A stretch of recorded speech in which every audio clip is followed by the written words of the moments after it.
Welcome back, everyone. Today, we are diving into the most famous piece of real estate in the human wrist. No, it's not a fancy watch. It's the carpal tunnel. And let me tell you, when this tunnel gets crowded, it is bad news for the hand. It certainly is, Dr. Khan. From an academic and board exam perspective, carpal tunnel syndrome is perhaps the most high-yield topic in the entire upper limb section. We need to be very precise about the boundaries and exactly what is getting squashed inside. Exactly. I like to think of the carpal tunnel as a high-traffic subway tunnel. You've got a limited amount of space, a rigid floor, a thick ceiling, and a whole lot of commuters trying to get through at once. If someone stops moving or something swells up, the whole system jams. That's a great analogy. Let's look at the walls of this tunnel. The floor and sides are formed by the carpal bones themselves, which create a deep concavity. But the roof is what really matters here, the flexor retinaculum or the transverse carpal ligament. And that roof is tough. It's not a soft tarp. It's like a heavy concrete slab. It attaches medially to the pisiform and the hook of the hamate and laterally to the tubercle of the scaphoid and the trapezium. Why does this matter clinically, Sarah? It matters because that ligament is inextensible. If pressure rises inside the tunnel, whether from inflammation, fluid retention in pregnancy, or repetitive strain, the tunnel cannot expand. The pressure has nowhere to go but into the softest structure inside. And that brings us to the contents. Dr. Khan, who are the commuters in this tunnel? There are 10 of them, and this is a classic board question.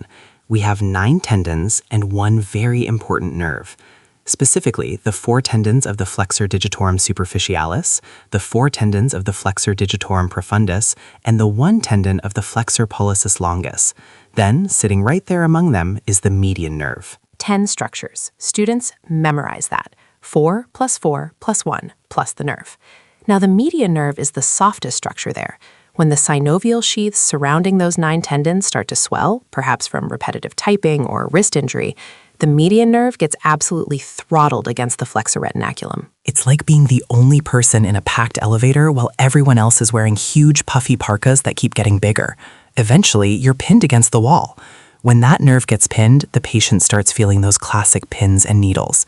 But Sarah, why is it only the lateral digits? That's the high-yield sensory distribution. The median nerve provides sensation to the palmar surface of the lateral 3.5 digits, so the thumb, index, middle, and half of the ring finger. If a student sees a question where the pinky, the 5th digit, is tingling, they should think twice about carpal tunnel, because the ulnar nerve handles that area. Right, but here is a curveball for the listeners. Often, these patients have tingling in their fingers, but the skin on their actual palm, the thenar eminence, is totally fine. Why does this matter clinically? I was hoping you'd bring that up. That is a favorite board distractor.